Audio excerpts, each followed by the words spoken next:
It's a myth that in the past women didn't work. In reality, women had to work hard. In the ancient world, they did things like making clothes for the family and grinding grain into flour to make bread.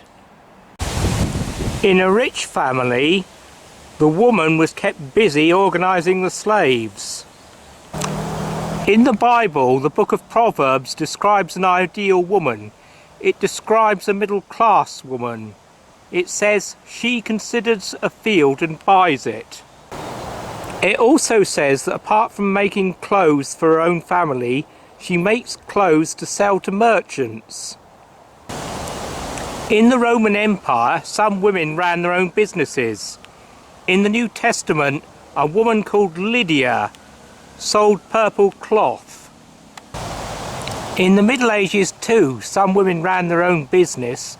In England, a famous mystic called Margery Kempe ran a brewery and a horse mill.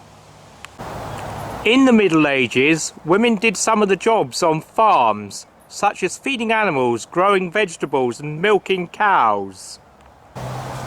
In the Middle Ages and afterwards, women who were married to a craftsman often learned their husband's trade in case they were widowed. If he died, they would have to carry on his job to support themselves. We know that in the 17th century, some of the carpenters who helped build St. Paul's Cathedral were widows. Some women worked in the clothes industry as embroiderers, spinners and dyers. Other women worked as brewers and bakers and confectioners. During the Industrial Revolution in the 19th century, some women worked in mines or factories. However, in Britain, Parliament passed laws to protect women from exploitation.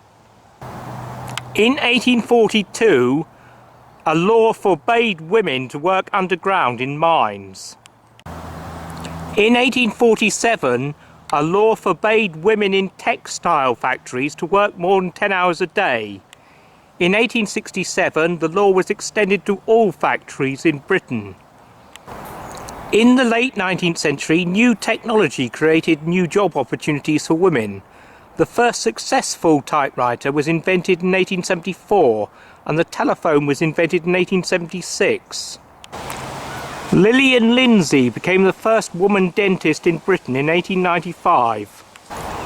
Ethel Charles became the first woman architect in Britain in 1898. In 1919, the Sex Disqualification Act in Britain allowed women to become vets, civil servants and lawyers. Also in 1919, Britain got its first woman MP. However, in the 19th century and the early 20th century, it was unusual for married women to work outside the home. There were two reasons for that. One was that most jobs required a great deal of physical strength. The other was that before modern labour-saving devices and convenience foods, housework was much harder and much more time-consuming than it is now, so it would have been difficult for married women to find the time to work. In the late 20th century in developed countries, the number of jobs in manufacturing industry declined sharply, but the number of jobs in service industries increased greatly, and they don't require a great deal of physical strength.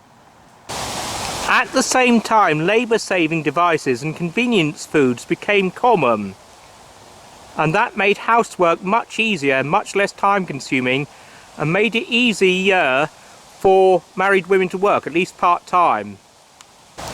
A similar act was passed in Britain in 1970.